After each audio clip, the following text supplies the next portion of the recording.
Glad you could join us today. Thanks for being Thank you here. so much. I'm thrilled to be here. This conference is a bit on the overwhelming side. Yes, we're live at the ASU GSV Summit here in Salt Lake City. Your viewers are seeing these one-on-one interviews. There are 3,800 people here. It is, and they're all innovators, high-energy people. It's going on. It's true, and you're on the agenda here, right? I was on the agenda. I came to talk about a scholarship fund that I started 3 years ago and talked about here 3 years ago. I'm a co-founder, I'm not the founder, with a couple of other people of the National Scholarship Fund for Dreamers for the Children of Undocumented Immigrants. The fund is called the Dream.us. I have an old-fashioned belief that for most high school graduates, a 4-year college or failing that, a 2-year college is the best alternative. And I've worked for that in Washington, D.C. all my life, and we have greatly increased our rates of college attendance and college graduation among D.C. students. Right. So I got to know a little more about undocumented kids starting in D.C. And found how possibly frustrating the situation is. I met a particular young woman who was the salutatorian of her class at a good Washington public high school. Sure. Could not get a Pell Grant, could not borrow a cent, could not get any federal or state aid of any kind because she was undocumented. I can't remember when she came to this country. Our average student came here when they were 6 years old. It is easy to get mad at someone for, quote, breaking the law. It's pretty hard to get mad at a 6-year-old. And they grow up. Usually the children do not know the family is undocumented, that they came without permission. Because who's going to tell that to an 8-year-old? Because you tell someone. So it's not known to the children until perhaps they turn 16 and the oldest one wants to get a driver's license and finds they cannot. And then as high school seniors, the college counselor comes to talk to the class and says, great news, you're all low-income kids, so you all get a Pell Grant, you all get all the loans you want. You may get state aid, you may get institutional aid. And the young man or woman goes up to talk to them afterwards. So we set up the world's simplest scholarship program. We set out to raise a couple $1 million and raised considerably more, and now have 1,600 dreamers in 2 or 4-year colleges. Our program offers them a total of $25,000. That's not 25 a year, it's 25 total for the scholarship program. We partner with institutions where that pretty much pays the full cost of tuition. CUNY, our largest partner, the City University of New York. Miami-Dade being a very large partner. Cal State Long Beach, where they do get some state aid thanks to state voters, thanks to California voters. And all across the country, there's 15 states where there are universities at this price point. God bless every one of them. And then the dreamers obviously have to pay some out of their own pocket, not too much because of the low-cost nature of these institutions. And their retention rates and academic performance are unbelievable. I mean, since you started this, which hasn't been that long, but politics have changed and the presidency changed. And there's now a question, I guess, about whether this Dreamers program is even their ability to be in the country. That's right. Immigration status-wise. How concerned are you about that? And is there anything your organization is doing on the political front? No, we're, as an organization, exist to give scholarships to students. As strongest funders, that's what we do. They do depend on an executive order issued by President Obama called DACA, which allows young people under certain circumstances, one of which is no criminal record. Right? The Department of Homeland Security has to certify that they do not have a criminal record. So they are given a document that says they may stay in the country for 2 years without fear of deportation. They can work, they get a work permit, and they can drive. They don't get federal benefits of any kind through DACA. It doesn't entitle them to grants or loans they wouldn't get otherwise. So they are here. Mm-hmm. They can work, they can drive, and they can study. But what they all want to do is go to school. Mm-hmm. And DACA permits them to go to school and afterwards to get a job.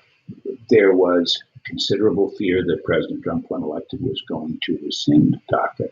He has not done so. Indeed, when asked, he has spoken up for the Dreamers. He has said, this is a highly motivated group. There's some terrific students among them, and it's complicated from the point of view of law. But he has left DACA alone, and that permits us to, we would definitely continue the education of these students in any case, but if he keeps them in the same legal status. Great. Now, I wanted to step back for a minute because you have been with Graham Holdings, even, back when people knew it mostly for the Washington Post, or the Washington Post Company was its name. Right. It also held education ventures in there. And I guess clearly that must have been an interest on your part. What sparked that? Why was education always in your portfolio, or so long in your portfolio? Well, we bought the wonderful business Kaplan. Yeah. Stanley Kaplan and his wife in the mid-1980s. Sure. Stanley stayed and continued to run it for us, continued to represent it for some years. And then starting in the very early 1990s under a CEO named Jonathan Grayer, later followed by Andy Rosen, who's the CEO now, we slowly, then more quickly, began first to expand test prep more completely, and then to buy other related companies. Kaplan, the company, now gets more than half its income from outside the United States. We are the number one private educator in Singapore. We're the number one private educator in Australia. And we have a large presence in Hong Kong, the UK, and Ireland. Mm-hmm. And we do a whole lot of different things. In the US, one of the things we've done is run Kaplan University, an online university with 32,000 students, which we started about 15 years ago, which has also been in the news lately. Yes. I wanted to ask you about that, of course. A lot of people are curious. I think just to remind those who aren't aware, Graham's Holdings, which had Kaplan University, sold it to Purdue University for essentially nothing. Well, for essentially $1 or some arrangement where it transfers to Purdue, and in exchange for an agreement to run services the existing Kaplan will do.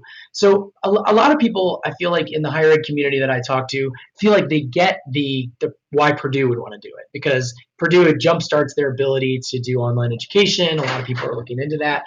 But on the Graham Holdings side, for the shareholders, I wonder, people are asking what was the impetus there, and what is the shareholder value when you're actually giving up, it seems like, so much? Well, we're giving up a lot. We think this will work out wonderfully for shareholders. We hope. That's something you can't prove at this point. But we have 15 years of time and lots of blood, sweat, and tears invested in Kaplan University. I myself am currently teaching a course there. I've taught there for 7 years. What's the course? The course is a leadership course, which I co-teach with Professor Rebecca Herman in the Kaplan Business School. And I've been doing the same course off and on for 7 years. I've gotten to know some of our students, some of their stories, some of their backgrounds. Kaplan University educates older students. Our average student is 34. Most of our students have jobs and have families. They do not have room in their lives to go to a brick and mortar campus to take an academic program, but something has convinced them that it's time for them to get back to college or grad school and get another credential. Most of them have a job, but they want to move up on the job. Mm-hmm. And we love this place.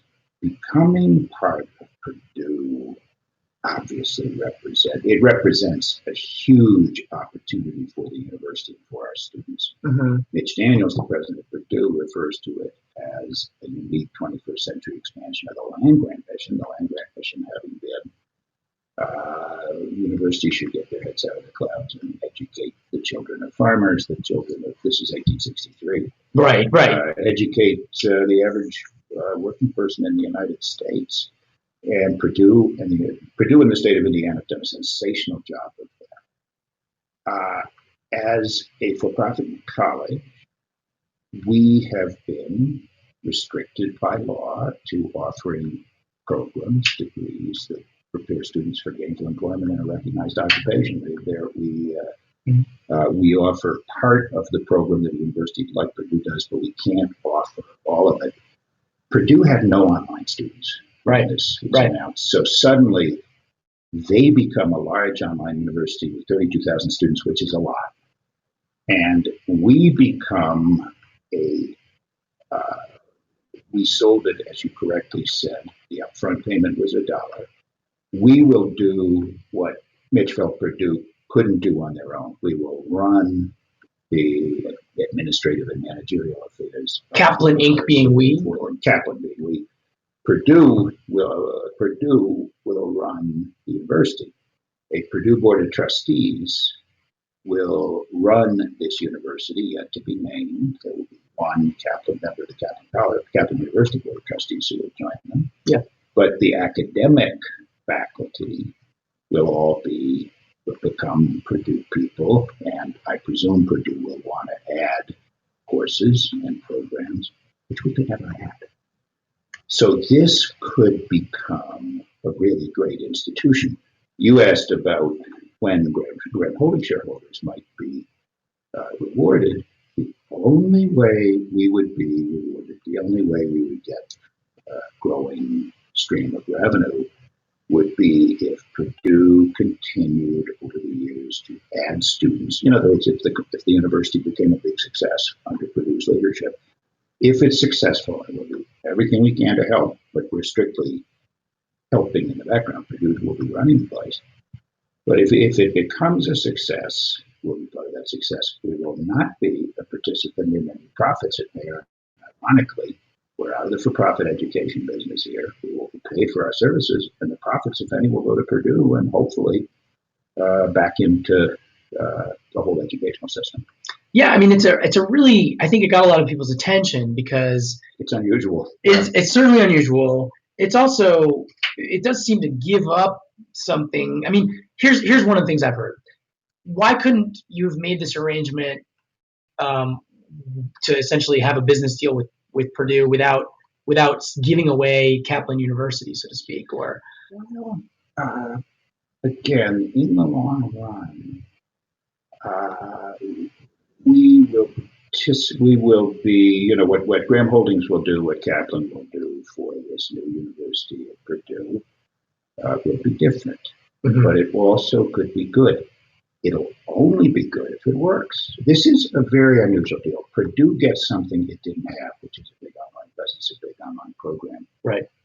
We get the opportunity to do it. We'll perform a described set of functions. This is all made public in an 8K that we published on the day of the announcement. Sure. And we think if Purdue succeeds, and they've got the leadership in place to do it, in making this a very important part of what Michael Crow this morning called a new generation of university service. Michael's the president of Arizona State refers to this.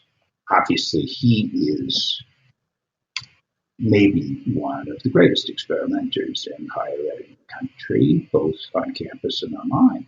Online, he forged this unique deal with Starbucks, but on top of that, they've got about 30,000 students, and they're considered to be a real leader in the field.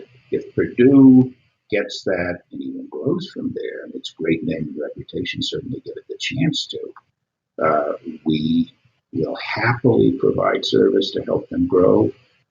If we can help them grow, that'll be great, but it's going to have to be Purdue. That's the growing part. Is Kaplan now essentially competing with places like 2U and these enabler companies? No. as you correctly said, the main thing we bring to Purdue is Catholic University, and we can only sell that once. Right. So we're bringing 32,000 students, and that's a fair-sized college, a fair-sized university. And we're going to devote all our time and effort now to performing well the jobs that Purdue's asked us to perform. And those jobs, I saw the filing as well, but just to be in very layman's terms, what are the functions that Catholic will be doing? Why did Purdue not start an online university of its own? You have to figure out how do we recruit, how do we attract students in a world where if you Google online education or online bachelor's degrees, there's a lot of people out there. Sure. How do you recruit them? How do you admit them? How do you offer them financial aid? How do you counsel them? How do you run a place that attracts lots of students, explains the program to them? One very unusual thing about Catholic University in the past, and it'll be up to Purdue whether it wants to continue this, we've had a trial period. I don't think any other university in the United States, online or ground, for-profit or not-for-profit, offers this. When we started it, it was a 5-week trial period where you enrolled. You tried our courses. We went through one term, including exams. And then you could decide to drop if you wished for any reason or no reason. And you would be charged no tuition and incur no debt. You pay a $45 application fee, I think, that was it.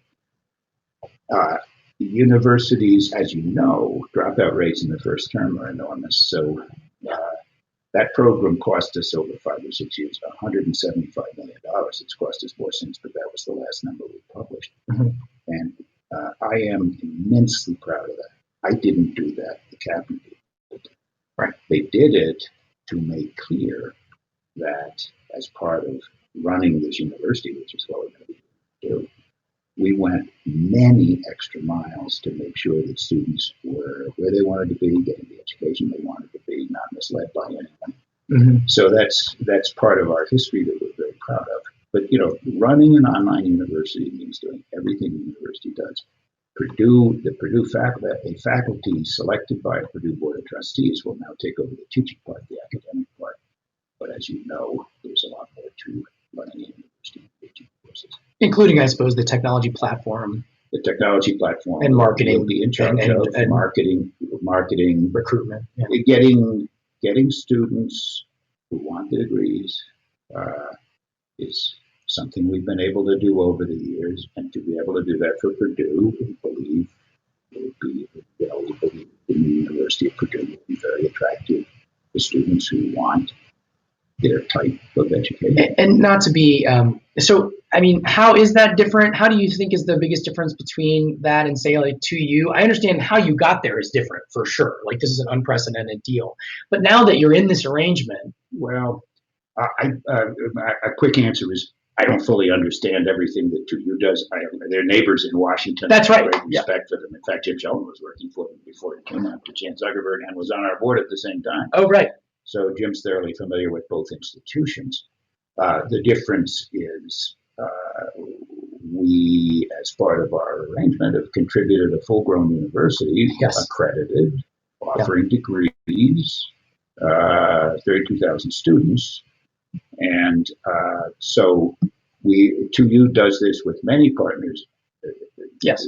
In our case, we don't consider Purdue a partner. They are the owner of the university, but we are doing it with them and with no one else. That makes sense. And are you concerned at all about the faculty senate recent vote that was against this deal? Largely, I think, on governance reasons about how it was done and how it was kind of a surprise to them. Well, I read the Inside Higher Ed accounts, which stressed that the faculty senate was bothered that they felt they had not been fully informed or consulted before the deal was arranged. Now, obviously, that's that. And President Daniels expressed himself on that. So that's more of a Purdue issue. I know what readers. I do not pretend to be an expert on the settlements of the Purdue faculty senate. But you're not concerned that the deal is somehow not going to. I guess let me ask a broader question, because the other thing, it does have to get approved, I understand, by the accreditor. Well, not only that, it has to be approved by the accreditor in the state of Indiana and the Department of Education. And the accreditor in this case is the same for both institutions. Right. The HLC, the Higher Learning Commission. Right. That already approved. That already accredited Kaplan before. We had just been fully reaccredited with an unqualified reaccreditation for 10 years. They're also the accreditors of Purdue, so they know both institutions well. The Department of Education knows both institutions well. In the state of Indiana, we do not know, but Purdue knows.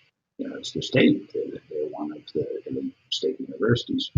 And Mitch Daniels is the former governor. Yeah, well, so yes, we must, outstanding people have to look at this and give it their approval.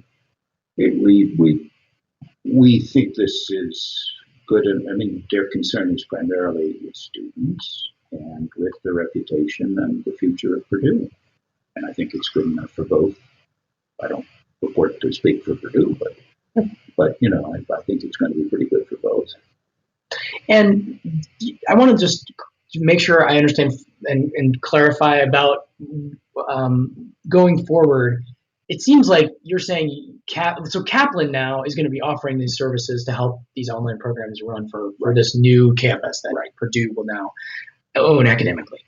But do you think over time it might evolve that Kaplan might serve, so the existing part that Graham Holdings still has might serve that function for other universities or offer services to them? I suppose that's conceivable, but I will guarantee you there's not any plan on any scrap of paper at Graham Holdings or Kaplan to do that. The job of helping Purdue is going to be our job for the foreseeable future. If way down the road it turns out this is a great arrangement and the university flourishes, I suppose we could turn to that. That is not in anyone's current plans at Kaplan or Graham Holdings. I promise you. Your focus.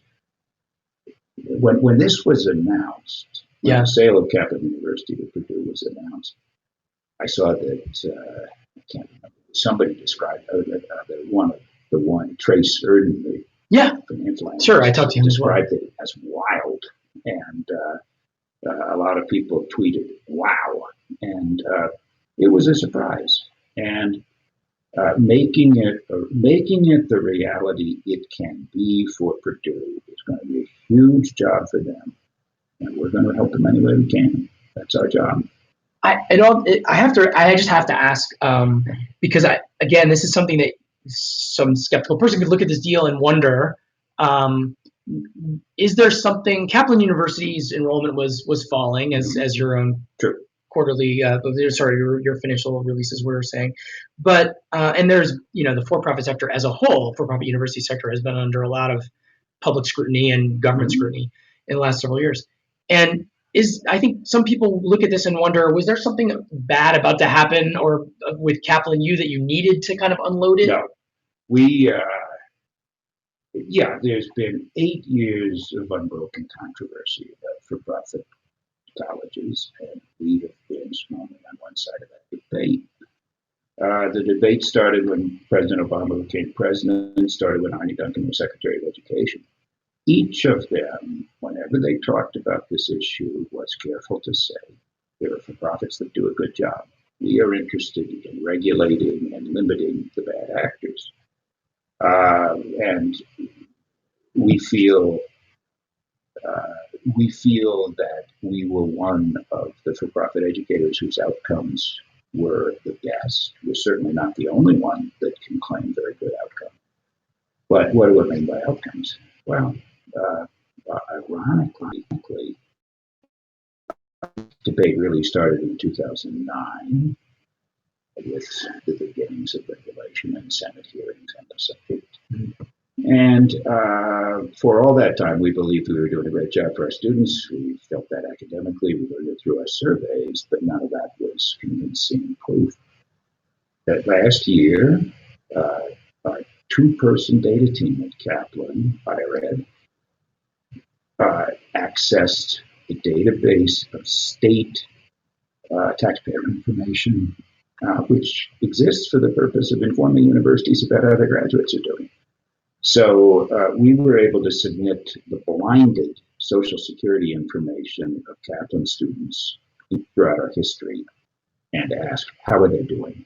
How are the business graduates doing? How are the nursing graduates doing? How are the psychology graduates doing? And so on. How did the class of 2008 do? How did the class of 2012 do?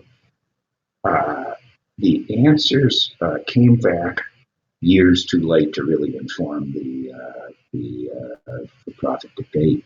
But when they came back, it turned out that 5 years after graduation, the average bachelor's degree holder from Catholic University had gained more than 80% in income. Your first reaction might be, well, a college freshman doesn't have a lot of income, but our average student is 34. Mm-hmm. So they started as a student, and the average started in their 30s after years of trying to make money. Mm-hmm. They felt that education would help them make more money, and it turned out they were right. The students knew what they were doing, made good choices, and it isn't just the bachelor's degree holders. There were proportionate gains for the associate's degree holders and the master's degree holders. So that you can ask a lot of questions about for-profits. If you say to me, how can you prove you are a good one? The first thing I refer to is the Kaplan commitment I talked about earlier, the 5-week period during which you pay no tuition and incur no debt. Right? But I think probably even more important are those outcomes. Now, we are not the only for-profit that has outcomes like that. I would bet you that our Virginia neighbor, Strayer University, I haven't seen similar research on that part, but that is a tool. That's an outfit we have great respect for. I bet you their outcomes are, since they only teach business courses, right, at least as good. But that the debate is about how well do these universities serve students, mm-hmm. And I would respectfully say serve pretty well. Right. So there wasn't, I guess, because it almost seems like the timing is interesting because with Trump in office and some signals that it might be a more favorable time regulatory for for-profit universities, it seems like an odd time there to, with all the things you said about your feelings on how well it's doing. So you were right, and it is. We certainly knew that we had a future in this business if we knew the regulations were likely to change. And I would say, for the good of the country, we need new entrants in higher education. The current regulations are an inhibitor.